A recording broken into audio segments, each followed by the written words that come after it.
Hi, my name's Simon from Motodrome, which is www.moto-drome.com. Today we're going to have a look around and a drive off this 1998 Land Rover Defender 90 50th anniversary 4-litre V8 that's had one owner for the past 20 years. Hope you like it. So, this Defender 90 50th anniversary 4-litre V8 is number GB153. One of the 385 UK cars, as always finished in Atlantis metallic. Now this one's come direct to us from the last owner who'd had it since 2000, so he'd had it for 20 years. I think from memory it's showing 156,000 miles, although I think from memory it's also suffering the usual 50th anniversary problem of the odometer not showing, so you can't see it. It does still record, but you can't see it unless you interrogate the ECU. But they do tend to fade in and out if you know about your 50th. It's a common problem. This one is largely original. It's still got the side steps on it and the checker plate. Strangely enough, no sunroof. I've never seen one before without a sunroof. Although when I say it's original, it was repainted, I think from memory, in 2014. Paint isn't brilliant, it's fair to say. Okay, it's 6 years old now, but it is starting to come off in a few areas, especially on the roof, and there's a couple of bits on the bonnet and stuff. Wasn't the finest paint job, in my opinion. Certainly seen better, but then again, it's not priced at 45,000 as we've just sold one a couple of weeks ago. So let's walk around it. It's got the pewter alloys on it, the checker plate, the Safari half cage. Hasn't got front A-bar on this one. It's got the North American spec rear step with integrated tow pack and electrics. You see there, GB153.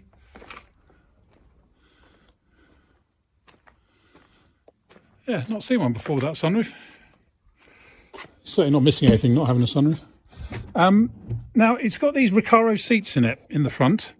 Now, previous owner absolutely swears they were in it when he bought it 20 years ago. They've obviously come out of, I think, something Japanese, because they've got old electric window switches here and stuff which don't work. But yeah, Recaro seats and a small Momo steering wheel, which once again he insists was in it when he bought it 20 years ago. Maybe the case, maybe not, but no reason to assume he's lying to us. 4 individual seats in the back. Obviously, as you can see, the driver's seat is quite badly worn on the outer bolster, but it's hardly surprising given that you have to rub against them every time you get out on these. They're very comfortable, mind you. Aside from that, spec is basically standard, although, as I say, no sunroof, but you're not missing much not having a sunroof on one of these. All it tends to do is leak. Right, I'm not going to go around and pick out every single blemish and mark because there's lots of them. Front bumper, as you can see, is quite heavily chipped. There's a fair bit of stone chipping underneath the light units. Up here on the bonnet we've got a bit of paint loss just there, and another larger section just up there on the offside. As I say, the paint finish, to my mind, whilst it is metallic or mica-metallic, it's just not great on this one. We've got another one that's never been painted, and the paint is better than this, although it is bubbling up with electrolytic reaction, whereas this one isn't. Mainly. Near side front wing, we've got a big chunk of paint come off the eyebrow. It's kind of excusable on the eyebrows because they're flexible. Let's look underneath the near side front. We can see a lot with these big tyres. Hopefully you can see something under there. Again, some paint loss on the B post around the hinge. Scuttle corner, all looks pretty good there. Got the usual reaction just coming up on the screen frame. Rubber looks fairly new, and the screen itself looks to be in pretty good shape, actually, unusually. Got some paint loss up here on the edge of the roof. Near side door, bit of reaction here, and we've got a very slight indentation just along there in the near side door. Some reaction on the bottom edge. Let's have a look inside. Passenger door card is okay. and bottom frame on the passenger door actually feels pretty good. This one is fully carpeted as well. Headlining's in pretty good shape. Unusually not sagging towards the back. As I say, these seats, the passenger one's all right. The driver's one is quite badly worn on the outer bolster there. Across the dash, you've got a slightly more modern JVC radio cassette there, and there's a CD stacker underneath the driver's seat. Got your aircon.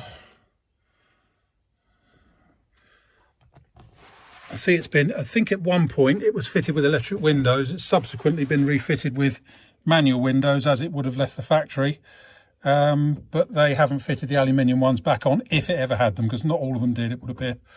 I've seen a couple of others like that with plastic window winders.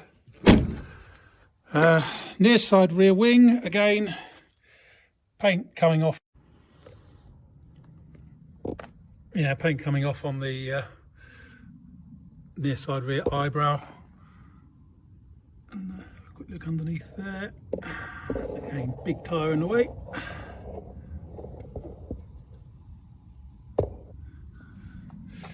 Carrying on round, again some paint loss on the tub end trim there. Around the back here, again some paint loss.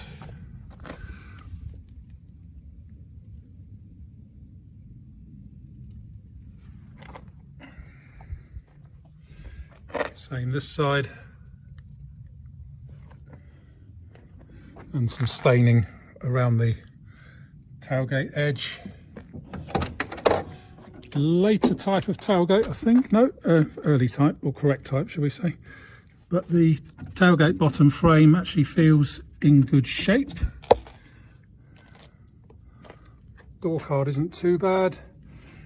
In the back here, the jack and everything are mounted underneath the seats, because normally they'd fit behind the original seats, but of course with these big Recaros there's not enough room for them. Obviously all belted in the back here.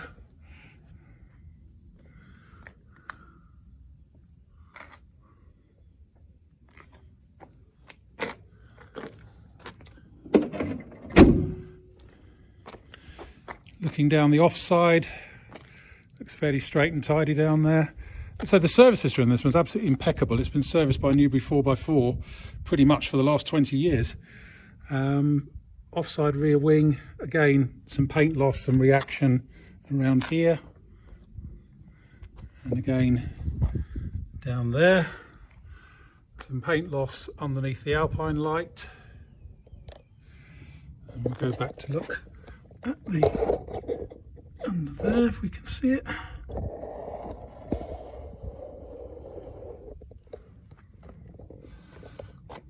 Offside door, a couple of marks around the around the handle, and a couple of tiny parking dinks in there. Offside front wing, scuff on the front edge of the offside front wing there, and some paint loss up here.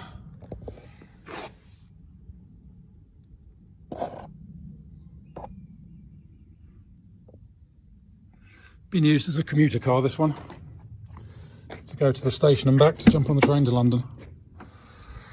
I didn't mention the scuttle on this side. Let's go back to the scuttle. Actually looks reasonably good along there, but again usual paint loss on the and reaction just underneath the screen.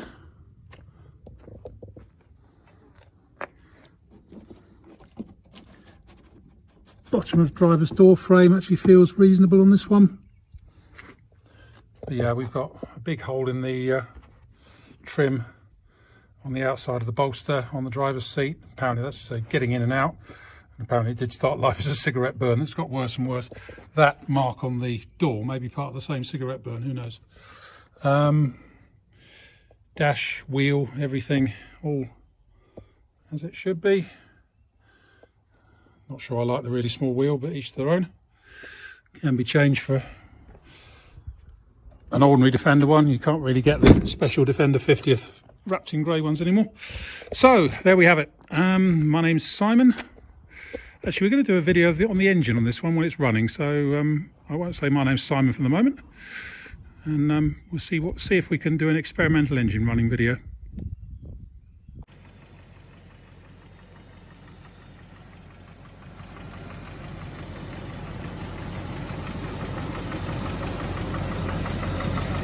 This is the engine warm after doing about 10 miles.